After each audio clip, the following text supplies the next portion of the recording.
एक गांव में शारदा और अनामिका नाम की दो बहुत ही भोली भाली सास बहू रहती थी।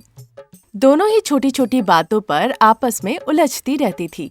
इनके झगड़े से तंग आकर एक दिन शारदा के पति प्रसाद और अनामिका के पति रमेश घर के बाहर लगे नल के नीचे चुपचाप बैठे हुए थे।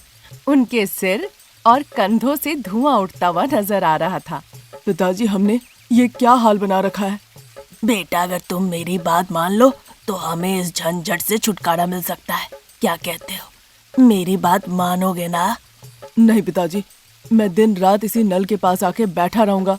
वो ठीक है, लेकिन मैं आपकी बात नहीं मानूंगा। रमेश की बात सुन के प्रसाद नाराज होके कहते हैं, फिर बार बार क्यों पूछते रहते हो कि पिताजी देखो क्या हाल हो गया है, यही बैठो। उसी दौरान फिर से अंदर से सास बहू की तेज आवाजें सुनाई देने लगी। सुन रहे हैं पिताजी? लगता है फिर से दोनों में बहस हो रही है। बेटा रमेश, मुझे परेशान मत करो। बहुत मुश्किल से अभी अभी मेरा दिमाग थोड़ा सा ठंडा हुआ है। फिर से गर्म मत कर दो।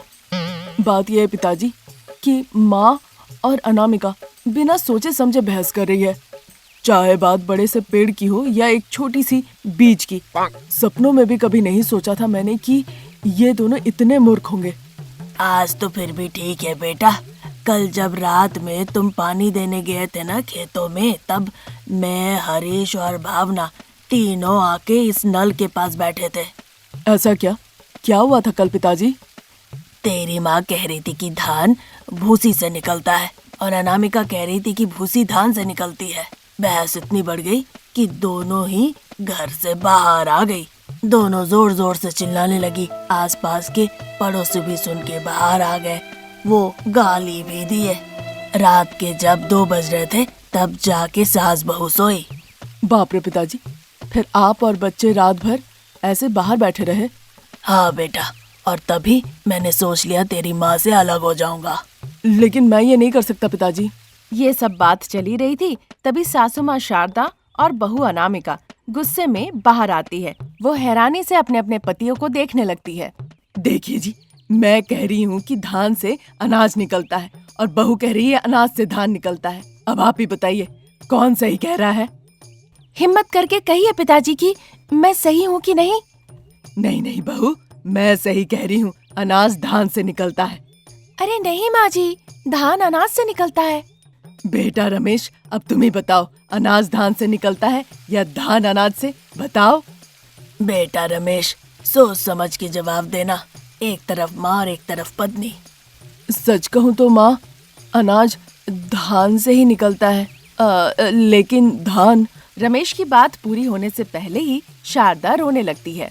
पता था मुझे बेटा, माँ तो अब कड़वी हो गई है। सारा मिठास तो अब बीवी में है। ये सुनकर प्रसाद और रमेश एक दूसरे को देखने लगते हैं। क्या तुलना किया शारदा, माँ कड़वी और बीवी शक्कर।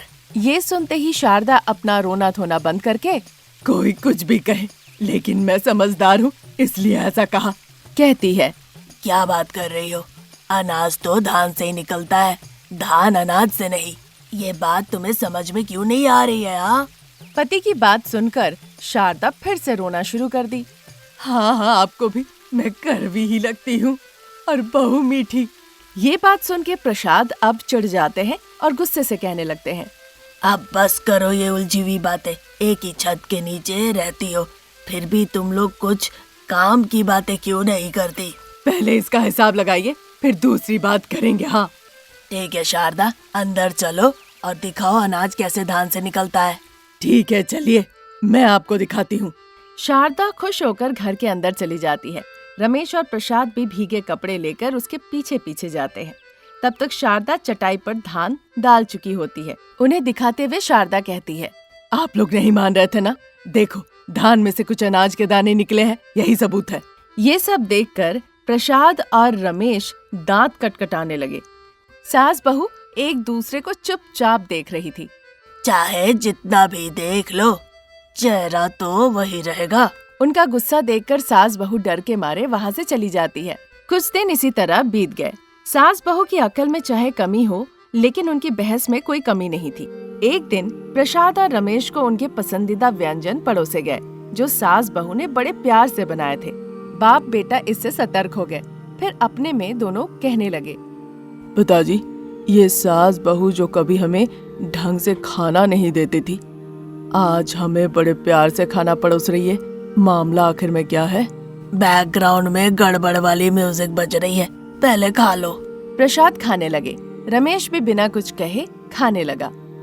सुनिए जी, जैसा आपने कहा था, हमने सोच समझकर एक फैसला लिया है, आपको मानना होगा। कहीं ऐसा तो नहीं तुम दोनों काशी जाने का प्लान बना रही हो? काशी नहीं जाना पिताजी, बस घर से गली तक जाना है। क्या कहना चाहती हो अनामिका? गली तक जाना है? हाँ बेटा, पूरे गांव को लगता है कि हम दोनों बस अकल के कच्ची हैं। किसी ने गलत कहा है क्या शारदा? जो भी कहे, लेकिन हम साबित करके रहेंगे कि हम भी अक्लमंद हैं। बस हमें एक मौका दीजिए। तो क्या कैमरा लगाओ और डायरेक्टर को कहो एक्शन कहने के लिए? मौके का मतलब ये नहीं कि हमें फिल्म के लिए मौका चाहिए पिताजी। तो फिर कैसा मौका अनामिका? मैं और सासू माँ मिलकर गन्ने का रस का व्यापार करना चाहते हैं। हाँ बेटा। क्या कहा? इस दिमाग से गन्ने का रस का व्यापार? हाँ जी, चाहे आप कुछ भी कह ले, लेकिन हमने फैसला ले लिया है। फिर यहाँ क्यों खड़ी हो? जाओ, जाके गन्ने का रस बेचना शुरू करो। असल में पिताजी। समझ गया, कल मैं जाके मशीन लेके आऊंगा। ये सुनकर सास बहू खुश हो जाती है। अगले दिन ही सास बहू ने सड़क किनारे गन्ने का रस का ठेला लगा दिया। 1 घंटा निकल गया पर एक भी ग्राहक वहाँ नहीं आया। इस बात से सास बहू घबराकर एक दूसरे को देखने लगती है। ये क्या माँ जी, 1 घंटा हो गया, कोई भी गन्ने का रस पीने के लिए यहाँ नहीं आया। वही तो मैं भी सोच रही हूँ बहू, हमने इतना बढ़िया गन्ने का रस का ठेला लगाया है, लोग देख रहे हैं, फिर भी आ क्यों नहीं रहे हैं? लगता है माँ जी, ये गन्ने का रस बेचने का सही समय नहीं है। गन्ने का रस पीने का कोई समय नहीं होता, कभी भी पी सकते हैं। लेकिन मुझे लगता है लोगों को समझ नहीं आ रहा कि हम क्या बेच रहे हैं। अब देखो। फिर शारदा बड़ा सा मुंह खोल के आवाज लगाना शुरू कर दी। आइए बाबू आइए, गन्ने का मीठा मीठा रस पी कर जाइए। ऐसा मीठा मानो कि शक्कर मिला दी हो। अगर आप चाहे तो हम आपके लिए शक्कर भी मिला देंगे। 1 गिलास 10 रुपए। आइए बाबू आइए। शारदा इस तरह से आवाज लगा रही थी। राह चलने वाले लोग सुन रहे थे और मुस्कुरा रहे थे। गन्ने के रस में शक्कर? अरे भैया, ये बेचने वाले कुछ ज्यादा ही भोले नहीं है। इधर शारदा इतना चिल्लाई कि उसे प्यास ही लग गई। बहू, इतना फाड़ फाड़ के चिल्लाइयों कि गला सूख गया। 1 गिलास गन्ना जूस दे दो। ऐसे कैसे चलेगा माँ जी, धंधा तो धंधा होता है। तभी शारदा को याद आता है कि उसके पास 100 रुपए हैं। ये लो बहू, 10 रुपए रखो और 1 गिलास गन्ने का रस दे दो। इस तरह कहने पर पैसे लेकर अनामिका उसे 1 गिलास गन्ने का जूस दे दिया। शारदा ने मजे से गन्ने का रस पिया। आहा, रस तो कमाल का था बहू। सच में अच्छा था माँ जी? शब्दों में कैसे कहूँ बहू, एकदम लाजवाब। शारदा ने जब इस तरह से तारीफ की तो अनामिका से भी रहा नहीं गया, उसको भी पीने का मन होने लगा। माँ जी, मैं भी क्या 1 गिलास गन्ने का रस पी सकती हूँ? ऐसे कैसे बहू चलेगा, बिना पैसे दिए रस पियोगी? धंधा तो धंधा होता है।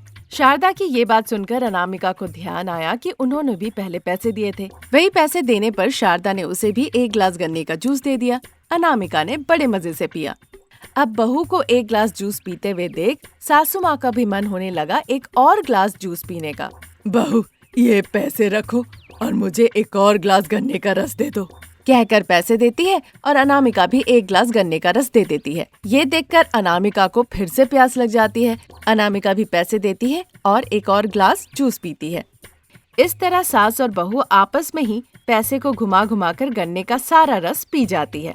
पूरा समय ऐसे ही निकल जाता है। थोड़ी देर बाद प्रसाद और रमेश सास बहू का व्यापार कैसा चल रहा है ये देखने के लिए ठेले के पास आते हैं। फिर सास बहू पूरी कहानी बताती है। उनकी बातें सुन के प्रसाद और रमेश अपना सर पकड़ लेते हैं और जोर जोर से हंसने लगते हैं। और इस तरह बेवकूफ सास बहू का गन्ने का व्यापार वही का वही धरा रह जाता है। आज यहीं तक। नई कहानी लेकर हम बहुत जल्द हाजिर होंगे। तब तक के लिए नमस्कार।